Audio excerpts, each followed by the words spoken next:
en cardiopathie hypertrophique et sténose aortique existent, mais vraiment quelques diapositives, et c'est pour nous un des problèmes les plus difficiles de l'évaluation de la sténose aortique, et je dirais même parfois impossible.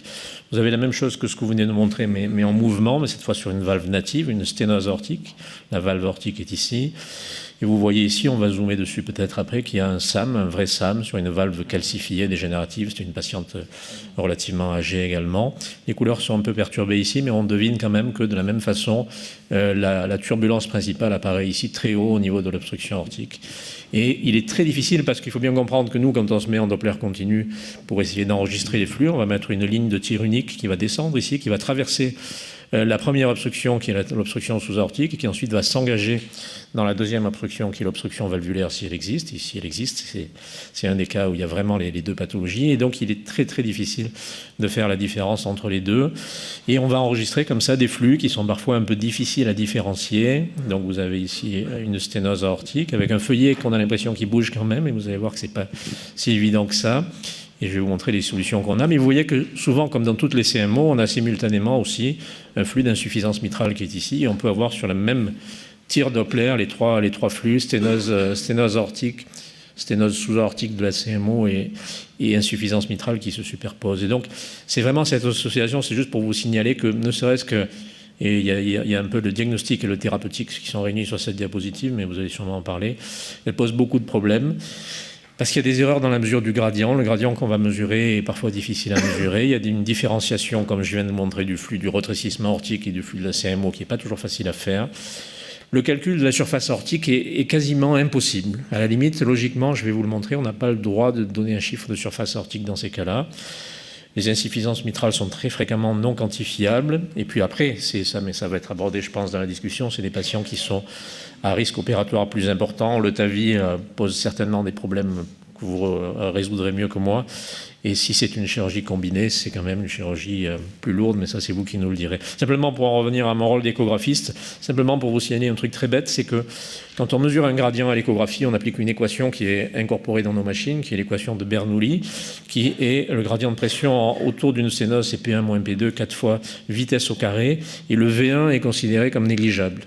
Donc la machine calcule automatiquement un gradient sans tenir compte du V1, c'est-à-dire de la vitesse presténotique. Et donc, quand il y a une sténose sous-valvulaire, comme c'est le cas dans ces cas-là, on a un risque de mésestimation du gradient. Même le gradient peut être faux, ne serait-ce que mathématiquement. Mais surtout, le calcul de la surface est pratiquement complètement faux et notre expérience, c'est de ne pas donner de chiffre de surface valvulaire, puisque nous, on mesure la surface par l'équation de continuité, débit sous-aortique et débit transvalvulaire. Le débit transaortique, on peut l'avoir, mais le débit sous-valvulaire, ici, il est complètement perturbé par l'obstruction. Donc, il est recommandé de ne pas donner de chiffre de surface aortique. Donc si on veut vraiment donner un chiffre de surface, il faut trouver une autre façon. Et voici le coût classique, c'est-à-dire la différenciation. À quelques millimètres près, on a à l'échographie le flux d'une sténose aortique qui a cette morphologie. Là, on est chez le même patient. Le flux de l'insuffisance mitrale qui a une morphologie très différente et une longueur différente. Et le flux de la cardiomyopathie obstructive qui est dessous. Donc vraiment, juste pour vous signaler que même à titre diagnostique, c'est des explorations échographiques qui sont difficiles. On arrive à résoudre le problème, et je terminerai par ça de deux façons.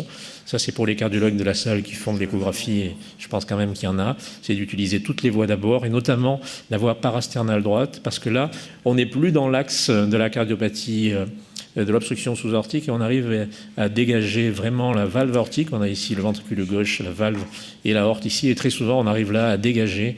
Et vous voyez qu'en fait, ce patient, chez qui on avait beaucoup de mal à avoir le gradient par les voies classiques, eh bien, par voie parasternale droite, on a un gradient moyen à 60 mm de mercure.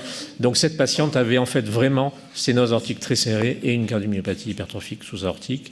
Et enfin, dernière toute petite chose que je voulais vous dire, c'est qu'il faut regarder la valve, très important, en transthoracique, quand on a la chance de bien la voir, quand elle ne s'ouvre pas, c'est que le RAO est serré. Et on n'hésite pas, dans ces situations difficiles, à faire une échographie transœsophagienne, si on a un doute et qu'on veut vraiment voir la valve. Et puis en plus, ça pourra éventuellement nous être utile dans le cadre d'un bilan pré-TAVI, si on part vers un TAVI. Et enfin, une toute dernière chose, n'oublions pas qu'il faut regarder aussi sous la valve et que des fois, il peut y avoir des associations un peu trompeuses de sténoses sous-aortiques qui ne sont pas des cardiomyopathies obstructives, mais qui sont des vrais obstacles, des membranes ou des diaphragmes sous-aortiques. Piège classique, on en a de temps en temps. On a un patient qui a une sténose aortique moyenne et annoncé avec une CMO, en fait, C'est pas une CMO, c'est une sténose anatomique par un diaphragme ou par une membrane. Donc là aussi, là vous le voyez par exemple, on a une sténose sous-aortique un peu bizarre, mais ce n'est pas une hypertrophie classique. Mais à l'échographie, ça peut être très trompeur et on a redressé très souvent des diagnostics. Vous voyez que le flux est exactement le même. Donc voilà, juste cette petite parenthèse échographique pour vous dire que ne serait-ce que au titre diagnostic, après je pense que vous allez discuter du traitement, ça pose beaucoup de problèmes et que la différenciation et la quantification des deux pathologies qui sont un peu dans le même axe pour nous est quelque chose de difficile. Alors pendant que